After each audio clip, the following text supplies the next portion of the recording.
Hi viewers, ఈరోజు మనం చిన్న ఉసిరికాయలతోటి పప్పు ఎలా తయారు చేస్తారో చూద్దాం.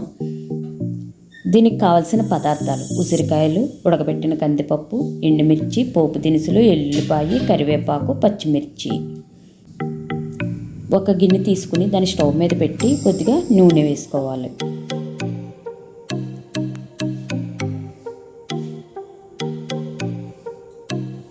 నూనె వేడెక్కాక ముందుగా వెల్లుల్లిపాయలు వేసుకోవాలి. ఇలా ముందుగా వెల్లుల్లిపాయలు వేసుకోవడం వల్ల సువాసన బాగా మనకు వస్తుంది. తర్వాత పోపు దినుసులు,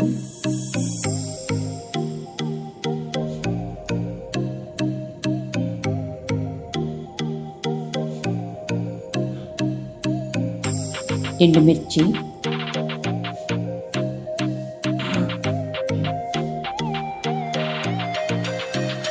పచ్చిమిర్చి,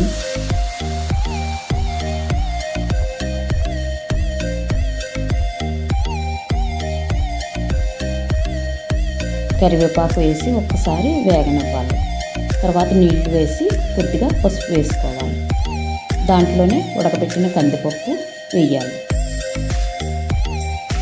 తర్వాత ఉసిరికాయలను ముద్ద కింద చేసి ఉంచుకోవాలి, గింజలు తీసేసి. దాంట్లో సరిపడా ఉప్పు వేసుకోవాలి. ఉసిరికాయలను మనం గింజలు తీసి ఉంచుకోవాలి. కందిపప్పుతో పాటు ఉడకబెట్టుకోవచ్చు.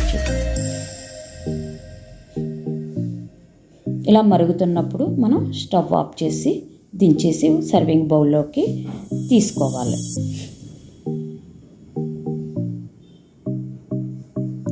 దీనికి కొత్తిమీర వేసి గార్నిష్ చేసుకోవాలి. రుచికరమైన మనకి ఉసిరికాయ పప్పు రెడీ. Thanks for watching.